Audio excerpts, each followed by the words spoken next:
სახელითა მამისათა და ძისათა და სულისაწმინდისათა გუშინ ქრისტეშობის დღესასწაულის წირვაზე გითხარით მე რომ თუ არ ვცდები რომ სამწუხაროდ ჩვენი რწმენა და ჩვენი გული ერთმანეთს აცდენილია, გული ვერ ეწევა ჩვენ სარწმუნოებას, იმიტომ რომ სარწმუნოებას გვაძლევს ღმერთი, სარწმუნოებით შევიცნობთ უხილავს, ჩვენი ხორცისთვის უხილავს, როგორც პავლე მოციქული ამბობს, სარწმუნოება არის ძალა, რომელიც შეგვამეცნებინებს უხილავს და სარწმუნოებით ვიცით უამრავი რამ და მათ შორის ის, რომ სამყაროს შემოქმედი ძეღვთისა განკაცნა, ანუ მოვიდა ადამიანად, ჩვილად მოგვევლინა დედაკაცისგან, ქალწულისა მარიამისაგან და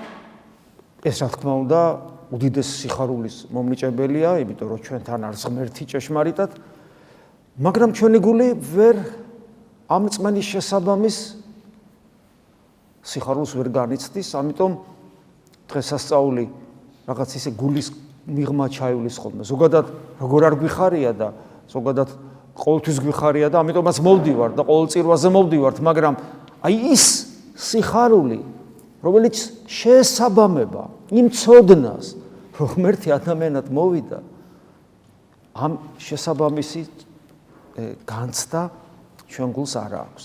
მიზეზი, რა არის ამის მიზეზი? მიზეზი არის ის, რომ გული განუწმენდავია. რას ნიშნავს განუწმენდავი გული? განუწმენდავი გული აბსტრაქციად აღიქმება, ხო? ამაზეც ხშირად ვსაუბრობ.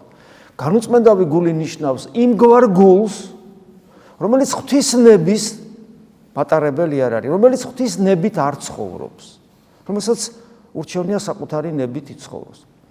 ადამიანმა, ქრისტიანმა ეს უნდა იცოდეს, საკუთარი გამოცდილებით უნდა გრძნობდეს ამას. რა რჩება ადამიანს ასეთ დროს, რა უნდა ვქნათ ასეთ დროს და ერთ-ერთი რაც ამ დროს უნდა გაკეთდეს, ეს არის მგლოვარება.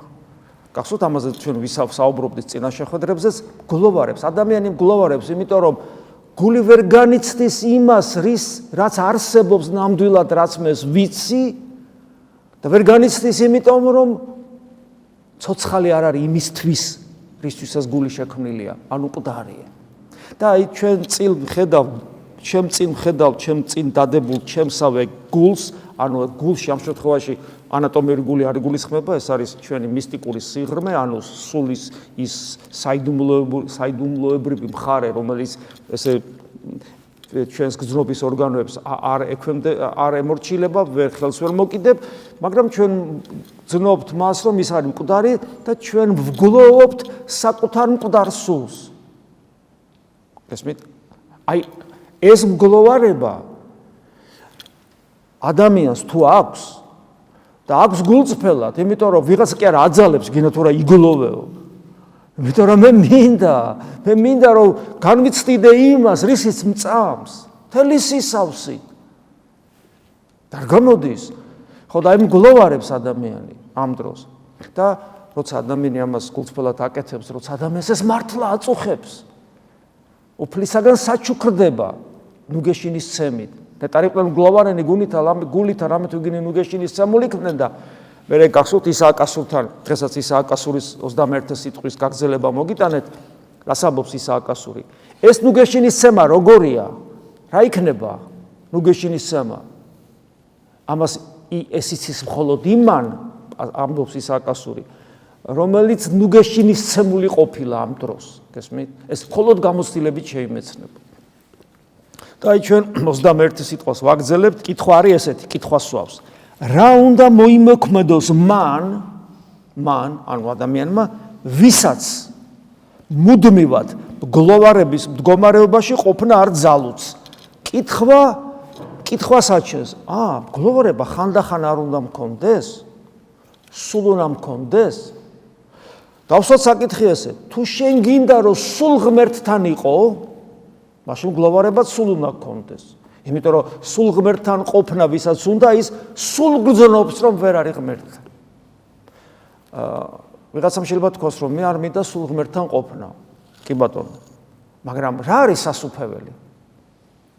სასופეველი იგი ადამიანი ფიქრობს, არ შეიძლება ამაზე ზედმეტი ფიქრი. იმიტომ რომ შენ რა იცი რა არის სასופეველი. აბა რა ვქნა? გამოცხადებით რა ცოდნა გვაქვს? პავლე მოციქულის სიტყვები, სასופეველი არის სულ ქრისტესთან ყოფობა. გესმით? ამიტომ ჩვენი ბრძნობა საჭირო არ არის, რა ვიცი მე სასופეველი რა არის? რა ვიცი მე ვიცი ის, რაც გამოცხადებით მომეცა, სულ ღმერთთან ყოფობა არის, მარადიულად ღმერთთან ყოფობა არის. ესე იგი, მე თუ ვიტყვი იმას, რომ იცი რა, მე სულ ღმერთთან ყოფნა არ მინდა, ეს ნიშნავს, რომ მე სასופეველი, ანუ ღვთის სამეფოში მყოფობა არ მინდა, მე ზეცის მოქალაქეობა არ მინდა, მე ღვთისშვილობა არ მინდა, გესმით? და ასეთი ადამიანი ხანდახან ვიქნები, კვირაობით ვიქნები, როცა ვეზიარები მაშინ ვიქნები, მარხვაში ვიქნები. ესეთი ადამიანი არ არის ქრისტიანი, ის ევაჭრება ღმერთს და როცა ფიქრობს, რომ არის, მაშინაც არ არის ღმერთთან და ამაზე წმინდა წერილში წერია, რომ ასეთ ადამიანს რომ გონია, რომ აქვს, იმასაც დაკარგავს, რაც გონია, რომ აქვს. გესმით? ჩვენ აი ესე უნდა შევხედოთ. სერიოზულად და რას ნიშნავს სერიოზულად ხედვა? არა ისე მე რომ გონია, არამედ რაც გამოცხადებით მომეც. ჩვენი სარწმუნება გამოცხადების სარწმუნება, კაცის მოგონილი ხომ არ არის? და მეც პირადად გამოცხადებით მივიღე და თითოეულმა თქვენგანმაც გამოცხადებით მიიღო. გესმით, ამაშია საქმე. ამიტომ როცა ვკითხულობთ, რომ რა უნდა მოიმოქმედოს იმან, ვისაც მუდმივად გლოვარების მდგომარეობაში ყოფნა არ ძალუც, პირველი რაც ჩდება ჩემში, მე კი მინდა მგლოვარებაში ყოფნა, ანუ სულ ქრისტესთან ყოფობა მინდა, მაგრამ თურმე ძნელია, იმიტომ რომ კითხვაც ესეა, არ ძალუც, გვიჭირს. ეხლა პასუხი რა არის? უნდა ეცადოს, რომ მისი გული მიწიერით არ იყოს დაკავებული. სხვათა შორის, ორ სკამზე ადამიანი ვერ ზის. ხო გესმით? ან ერთ სკამზე უნდა იჯდეს, ან მეორე სკამზე უნდა იჯდეს. მე მესმის, რომ პირდაპირ გაგებით მიწიერით გული დაკავებული არ უნდა იყოს. პირდაპირ გაგებით, რომ ესე იგი იმ სკამზე რო იჯდე, რომელიც მაცხოვნებელია, ეს მხოლოდ მონაზვნის საქმეა, გარეგნულად. მაგრამ ესეც ჩვენი აზრია. ესეც ერთგვარი, როგორ გითხრათ, ცრუს წარმოდგენაა ქრისტიანობას. იმიტომ რომ თუ ჩვენ წმინდა მამათა თხზულებებს გადავხედავთ, რომლიდანაც უნდა ვიკვებებოდეთ, ჯერ ერთი ვნახავთ იქ, რომ ისინი ამბობენ, რომ სახარება არ დაწერილა მონაზვნებისთვის, სახარება დაიწერა ყველასთვის. ეგ ერთი. და მეორე, მაგალითად, ხშირად მომიყვანია მე მაგალითად წმინდა ნიკოლოზ კავასილა, რომელიც დიდი სიქასტი იყო, მაგრამ ის არ ყოფილა მონაზონი, სასულიერო პირი, ფის ერისკაცი იყო. და ის ამბობს, რომ თუ ადამიანმა ისწავლა გონებით გულში მყოფობა, ანუ ის რაც არის ქრისტიანობა, რომ გოლი და გული ერთიანდება, ანუ როდესაც შენ შიდა ცხოვრებას იწყებ, ადამიანს აღარ ჭირდება გამოიცვალოს სოციალური სტატუსი.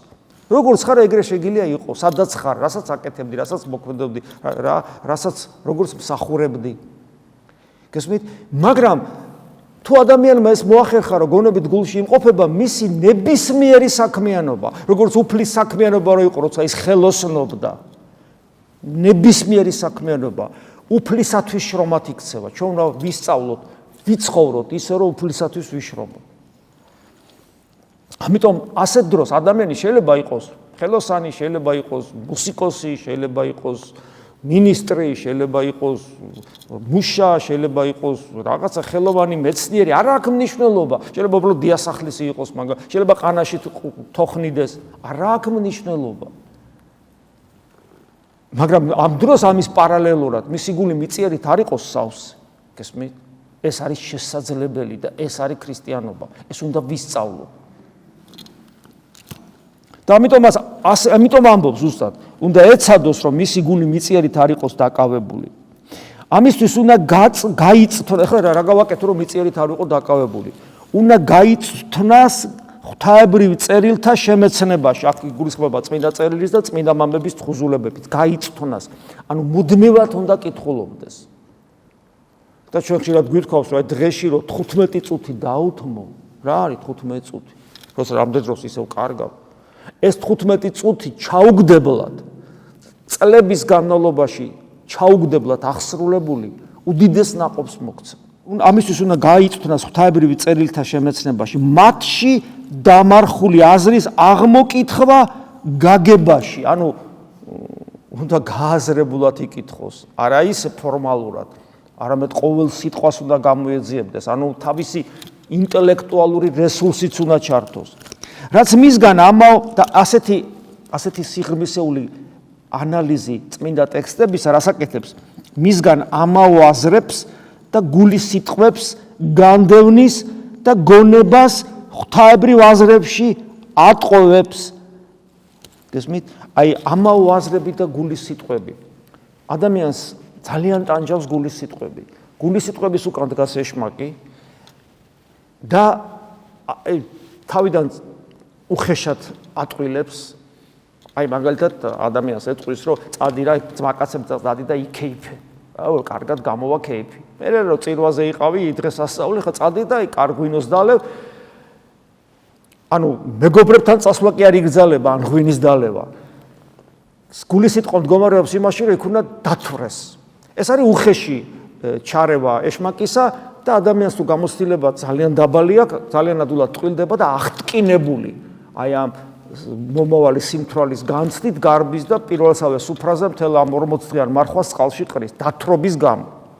მაგრამ როცა ადამიანი სულიერ ცხოვრებას იწყებს და ბრძოლას უწყებს გულის სიტყვას და ამით ეშმაკი ხდება რაფინირებულად იწყებს ბრძოლას. და ესეთი ტიპის გულის სიტყვებს გაწვდის, რომელიც ადვილი გამოსაცნობი არ არის. ეს ძალიან მნიშვნელოვანია რომ გვახსოვდეს. და ადამიანს სულ ბრძოლა უწევს მერე, სულ მუდმივი ბრძოლა უწევს გულის სიტყვებთან და რაც მეტად ყოველი გულის სიტყვა გულის სადარაჯოზე დგას რა გამოიცნობს რომ ეს არ შეესაბამება ღვთისნებას, ის რაც წმინდა წერილშია, ის რაც წმინდა მამებშია, ნელა და ნახეთ კითხვა ეხმარება, ამიტომ წერია რომ კითხულობს ადამიანი ღვთაებრივ წერილს და ამით გულის სიტყვებს განდევნის და ეს გულის სიტყვები საბოლოო ჯამში ისე განიდევნება, რომ ადამიანი თავისუფლდება გულის სიტყვებისაგან. ადამიანს აღარ აქვს შემაწუხებელი გულის სიტყვები. აბა რა აქვს შიგნით, ადამიანი იკითხავს, შიგნით რა აქვს?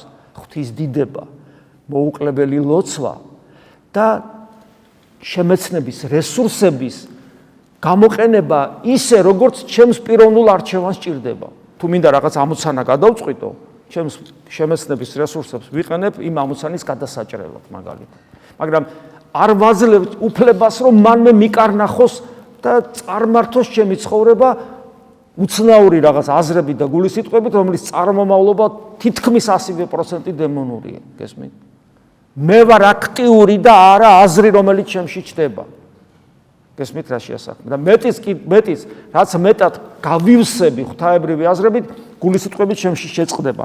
და აი მისგან განიდევნება აზრები და გულის სიტყვები და გონებას ღვთაებრივ აზრებში ატყოვებს, რას ნიშნავს? ის რაც ღმერთს უნდა, ჩემთვისაც სანუკვარი ხდება. აი ღვთაებრივი აზრები, ანუ ნახეთ გულის სიტყვებია ეს, ხო? ოღონდ უკვე ღვთაებრივი. და რას შვება ღვთაებრივი აზრები? ჩვენგან ქრება შფოთი, უიმედობა, მრისხანება, უსიხარულობა, უსიყვარულობა, გესმის? ადამიანი ივსება სიკეთით, იმიტომ რომ ღვთაებრივი გულის სიტყვებით არის სავსე. და იძირება რა მათში გონებით აღმოთქვავს და ადამიანს ეწყება მადლიერების საოცარი განცდა, აი გუშინაც გითხარით, ცეცხლოვანი მადლიერების და რას აღმოთქვავს? დიდება შენ და ღმერთო, დიდება შენს განგებულებას და საქმეებს, დიდება შენ რომ ღირსი გამხადე, მე უღირს მათში წვდომისა, ანუ ამ საღვთო აზრებში წვდომისა, მათით ნახე რა, მათით განცვიფრება ხო გამოგიცდია? და ეს სულ გჭირს ქრისტიანს, გესმით? ეს არასოდეს არ ქრება შენთვის. სულ სავსე ხარ, ეს თვისება უნდა გქონდეს ქრისტიანს, მათით განცვიფრებისა, ჰოის სიღრმე და მე პავლე მოციქულის სიტყვები მოყავს ის აკასურს, ჰოის სიღრმე სიმდიდრისა და სიბძნისა და მეცნიერებისა ღვთისა, ვით არ გამოუძიებელ არიან განკითხვანი მისნი და გამოუკვლეველ არიან გზანი მისნი. და ასევე ღირსი გამხადე მადლობას აგრძელებს. მადლობა რომ ღირსი გამხადე აღდგომის შემდგომი სიცოცხლის რა წინა გემოსხილვისა. ჯერ კიდევ ხორცში მყოფი, ჯერ არც კი გარდაცვლილი განვიცდი მარადიული სიცოცხლის აღდგომის ანუ მერვე დღის წინა გემოსხილვას, როცა მე ჩემს გულს ღმერთი ეხება. აი რა შვება წმინდა წერილის და წმინდა წერილებში ჩაღმავება. დადგება ჟამი, რომელიც მან აგზელებს ისაა კასური, რომელიც მან თავისი ყოვლად სიბძნით თავადვე განაწესა უფალმა და მაშინ იმ ჟამს როცა ეს დადგება, მაშინ აღგვადგენს მკვდრეთით იმ სახით, რომელიც მხოლოდ თავად უწყის. თუმცა ერთი რამ ვიცით, რომ ჩვენ თუ ცხონდით, ისეთები ვიქნებით, როგორიც ის არის, ჩვენ მას დავემსგავსებით. გესმით? ქრისტეს. რომელიც თავად უწყით და სხვა მდგომარეობაში შეგვიყვანს. აი ამაზე ვსასოებთ, ამის იმედი გვაქვს ჩვენ. და არა მხოლოდ ჩვენ და აქ არის კიდევ ერთი საიდუმლოება მართლმადიდებელი ღვთისმეტ ეკლესიის მიერ გადმოცემული სწავლებისა და ღვთისმეტყველებისა. ამაზე ვსასოებთ არა მხოლოდ ჩვენ ადამიანები, არამედ ჩვენთან ერთად თვით ანგელოზნიც. ამის იმედად არიან ანგელოზნიც, რომლებიც ამ სოფლიურს არაფერს მათ შორის სხეულს ამ სოფლიურს არაფერს საჭიროებენ, სხეულსაც ხوار საჭიროებენ ანგელოზნი. და სრულყოფილებამდე მცირეოდენი აკლიათ მხოლოდ და ისინიც ელოდებიან ხრწნილებისაგან ჩვენს აღდგომას. ამიტომ თუ ჩვენს გამო მათ ანგელოზებს არ ეძლებათ უფლება, რომ ახალ ყოფიერებაში შევიდნენ და ისინიც ჩვენთან ერთად ელოდებიან მარადისობაში შემავალი კარიბჭის ერთხელ, რომელიც არ გახსნილა ჯერ იმ ერთხელ გახსნას, რასაც მერვე დღეში შესვლა ქვია. ანუ ის ახალი ცა და ახალი ქვეყანა რო შეიქმნება, სადაც თითოეული ადამიანი, არა თითოეული გონიერი არსება, მათ შორის ანგელოზი და ადამიანი საღვთო ცოდნას და მადლს მიიღებს არა იერარქიულად ზემოდან ქვემოთ, არამედ პერსონალურად უშუალოდ ქრისტესაგან. დატევნის შესაბამისად. და თითოეული ადამიანი იქნება დატევნის შესაბამისად სრულად სავსე და შეიძლება ერთი უფრო დიდი იყოს მეორეზე, მაგრამ ორივე თანაბრად ბედნიერი იქნება. და ამავე დროს ერთიც იზრდება და მეორეც იზრდება. სანამ სრულ ქრისტეს հասაკამდე, როგორც პავლე მოციქული ამბობს, სანამ სრულ ქრისტეს მსგავსებამდე არ მივლენ. გესმის, აი რა დიდებულება გველოდება ჩვენ. როდესაც ფიქრობ იმაზეთ და ეხლა ისაა კასური ფიქრის მაგალითს გვაძლევს. აი როგორ უნდა ვფიქრობდეთ, ხო? საერთოდ საღვთო საგნებზე ფიქრი ქრისტიანული ერთ-ერთი სათნოებაა, როცა ფიქრობ საღვთო საგნებზე. და აი ერთ-ერთი მაგალითი. როდესაც ფიქრობ იმაზე, თუ რა იყო სამყაროს შექმნამდე, რა იყო სამყაროს შექმნამდე? არაფერი იყო, არც ხილული, არც ანგელოზნი. და ყველაფერი ეს როგორ მოიყვანა ღმერთმა არარსებობიდან კეთილ არსებობაში, მხოლოდ საკუთარი ნების საშუალებით, საკუთარი ნებით არაფერი არ არსებობდა და თქვა, მინდა რომ იქმნეს და იქმნა. გესმით? რას ნიშნავს საკუთარი ნებით? თავისი არსებიდან კი არ გამოიღო ეს სამყარო ღმერთმა. არამედ თავისი არსებისგან დამოუკიდებლად არ არის და თქვა იქმენ და იქმნა. გესმით? აი ეს არის. ოღონდ გონიერ არსებას ადამიანს თავისი სულს თქვა შთაბერა. ეს არის წინდი, ერთგვარი წინდი, წინაპირობა, რომ მას შეუძლია მერე მასთან შემოვიდეს. რაც ხდება ახალი აღთქმის ეკლესიაში. და ეს ყველაფერი ამას რო იგებ და ამაზე რო ფიქრობ და აგზელებს ისაა კასური აღტაცებასა და განცვიფრებაში მოდიხარ. გიჩნდება სურვილი და რის სურვილი გიჩნდება ამ დროს? სურვილი მდუმარებისა. რა უნდა თქვა? რა უნდა დაამატო? როცა ეს რწმენა გაქვს და ამით განცვიფრებული ხარ, ამას რა უნდა დაამატო? ღვთის წინაშე მუხლის მოყრისა, ცრემლით მადლიერებისა და დიდების მეტყველების აღმოთქმისა. ისმის აი ამის სრული გიჩნდება. ნეტარია ის, ვინც მთელი ცხოვრება ამგვარად ფიქრობს და აზროვნებს. და აი ამას რო კითხულობ და ეს ხო ისააკასური ამას ხო ჰაერზე არ ამბობს. ეს არის ეკლესიის გამოცდილება და პირადი გამოცდილებაც ხომ არის. და მე საკუთარ თავს ამას რო ადრი, ეს ხო კიდევ ერთი мотиваციაა შენთვის რომ გლოვარებდე, ესე რო არა ვარ და აი ამიტომ ადამიანი შედის თავის სალოცავ ოთახში, შედის ცდილობს შევიდეს გონებით გულში და ამბობს უფალო იესო ქრისტე და რა შემიწყალ. რომ მე ვიცი რაც უნდა ვიყო და არა ვარ.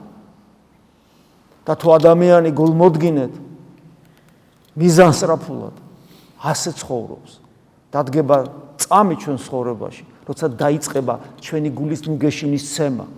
ნელ-ნელა გამონათებები ჩვენ გულში სახთო მადლისა.